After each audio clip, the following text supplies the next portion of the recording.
ñëw leer ñu xam ne bokkuñu yoon ci ñeenti points yi la cofeel ne lay régler problème mu Jakarta yi et c'est très simple nekkul lu jafe c'est juste il demande une volonté politique de l'intelligence mais aussi déployer les ressources de l'État ci ban sens bu ñu bëggee ñëw ñu ne dañoo war a am permis bu ñu doole ñu temps bi nañu njëkkee ci durée bi ñu jox ñu ne 3 mois c'est faisable c'est juste que ne courage bi ñu ci bëgg a def ak forcing bi ñu ci bëgg a def moo nar a indi blocage parce que xëccoo la jur ci réew mi il y a trop de tension sociale au Sénégal ces dernières années aujourd'hui dafa am li ñu war a tuddee benn investissement benn économie bu war a jóg soxlaatuñu tension sociale maintenant jeunes yi nan lañ mën a amee permis mënuma dawal ci tali bi yor Jakarta di coûte 200 000 500 000 nga bëgg ma wutloo permis boo xam ne ça coûte entre 100 000 et nañ waxante dëgg ñun ñëpp service des mines c'est hyper surchargé est-ce que en 3 mois mën nañ ci am permis actuellement mooy bu njëkk bi deuxième bi est-ce que man mi am taxi di dawal ci tali bi di mën a am mensualité 300 000 bokkul ak man jeune bi nga xam ne 300 du ma am 300 000 bu fekkee 300 lay fayee ko à Thiès ou 300 lay fayee ko à Sandiara fi ma jógee. c'est pas pareil c'est pas logique donc un peu d'intelligence. premier bi mooy que ne bu ñu bëggee tey ñu régulariser le système faaw ñu am ay permis mais permis moto mënta bokk ak permis auto. mais ñëpp nag ñoo war a bokk xam code de la route solution bi ci cofeel joxe woon mooy on a ce qu'on appelle bataillon des transmissions ñoo ngi fii nii nga xam ne ci wàllu logistique alhamdulilah am nañ ci maturité suñu auto école yëpp a ngi dee mais que l'État na leen dimbali que ñi nga xam ne dañuy def Jakarta par zone ñu yóbbu leen ñu jàngi code de la route on n'a pas besoin d'un permis mais on a besoin d'une certification bu njëkk bi ba pare deuxième bi ñu limité par zone puissance su Jakarta yi Jakarta ci autoroute bi di daw 70 90 accidents kenn waxatu ko et que l'État doit les réguler ci ban yoon la ñu mën a jël yoon départemental national autoroute bi lan la ñuy interdire ci yan zone nga war a nekk quand t'es immatriculé à Thiès duñ la gis Dakar. beneen bi ci topp mooy ñu brider moto yi ci puissance bi parce que loolu mooy indi la gravité des accidents et la dernière chose mooy li sama nijaay wax léegi mooy ki nga xam ne motoom da koy liggéeyee ak ki nga xam ne motoom daf ko def comme moyen de transport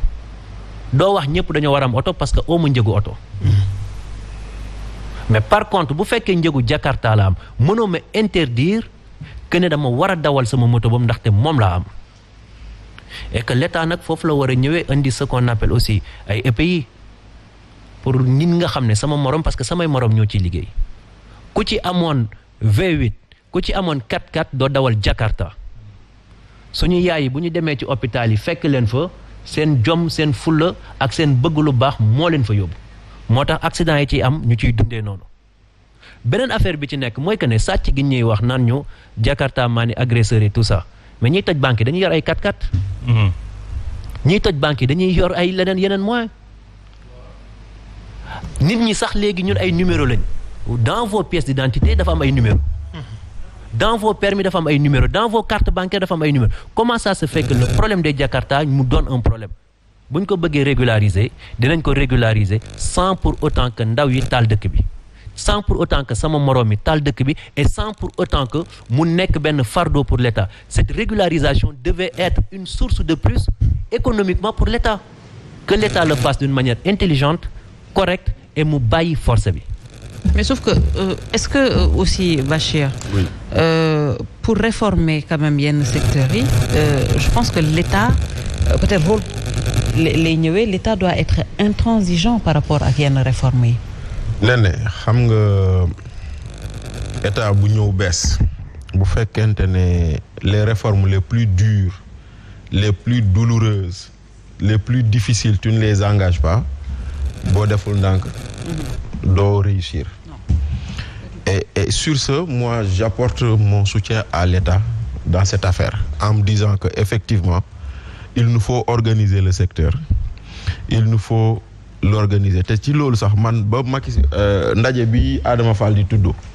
ba Macky Sall ne autorisé nañ càq-càq yi ñu def transport man dama ko si d'accordul woon man dama ne il faut les laisser faire du transport de marchandises il faut leur laisser faire la distribution du colis mais yëpp nit man d'accorduma ci voilà d'ailleurs même je pense même que les taximans ils s'en étaient plaints parce que pour faire du transport da nga war a am licence transport ku ko amul waroo koo def tey ji yow sa oto bi boo gaare woon fii dem bu buntu Pikine di dem Kaolack yëpp foofu ay nit dañ lay jàpp transport irrégulier parce que tu n'as pas à le faire ku amul autorisation boobu waroo ko def donc de ce point de vue maintenant l'État doit rester ferme dans cette décision pour justement arriver à ce que l'organisation et je salue les idées que Omar waaw je salue les idées yu ma dégg fii c'est des idées pertinentes yoo xam ne effectivement war nañ ko mën a mettre en œuvre pour que justement ñu arriver à ce que ñu mën leen immatriculer parce que d'abord c'est vrai c'est une question de sécurité d'abord ñaata ñooy daw ci dëkk bi kan lañu ak yooyu noonu xool leen tuuti ci ginnaaw il y a 1 an ou 2 ans chaque fois qu'il y avait manifestation que faisait le gouverneur de Dakar interdisait les tchak-tchak. et pourquoi on leur interdisait C'est ça. pourquoi lu tax ñu leen doon interdire ñu daw parce que quand il y avait des manifestations parce que on s'est rendu compte que fu ñu doon taalee dëkk bi ñi ñee Jakarta la ñu yoroon donc c'est pour dire que même pour des questions de sécurité pour notre sécurité war nañ ci mën a dem maintenant bu leen fàtte ni tamit nag ñu jox sunum réew tamit nag ay juutimaan lañ te nag lémpo nag dañ ko soxla lool sax dañ soxla xaalis te réew mi amul xaalis kon nag mu tuddati l'aspect économique ou l'aspect recette dans cette opération kenn du ko dindi elle existe parce que tey jii bu fekkente ne Kaolack y a 10 000 personnes qui sont en Jakarta bu nekk boo leen fayloo ku nekk 20 000 rek nga gis ni xaalis la nga xool ñaata ñooy daw Dakar fii loolu noonu tamit nag mu doon beneen aspect mais lu mu ci mën doon ñun ñi nga xam ne dañoo dëkk ci àll bi on sait faire la différence on doit faire la différence entre ku yor motoom di dox soxlaam ak kii di def transport avec sa moto moo tax quelque part je pense même que on doit aller au-delà war nañ mën dem ba ñii di def transport ñu war leen mën a identifier contrairement ak Adama Fall bi nga xam ne motoom la yor di doxi soxlaam parce que on doit arriver à ça ndaxte tey jii nii yenn saa yi nga arrêté nit mu ne la non man du ma taxi yenn saa yi nga arrêté nit tu vois parce que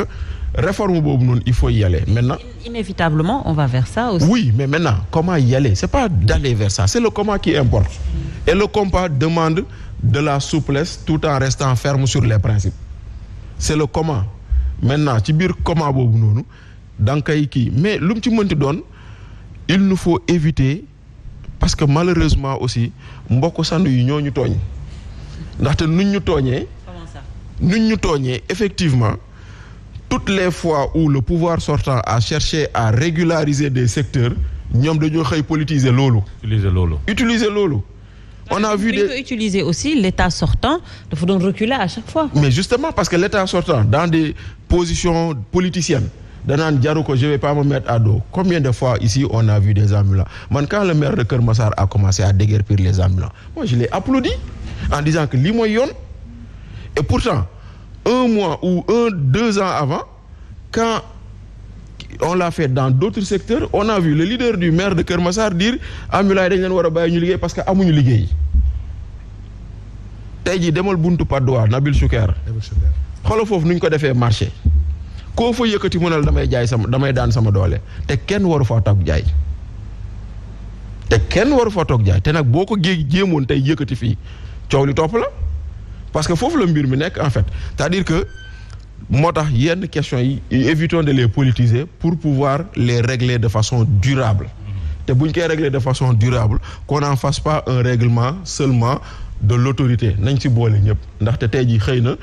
grand bi nga xam ne moom xam na loolu il a participé aux assises xëy na am na ci lu mu si comprendre loo xam ne bu ko ñëwee expliquer ko ndaw yi dinañ ko mën a accepter ñu mën si ànd ñii nga xam ne Kaolack lañ juddoo si lañ màggee ñoom tam ils sont en mesure de pouvoir aider parce que loolu mooy lu am solo man dans tous les cas j'apporte mon soutien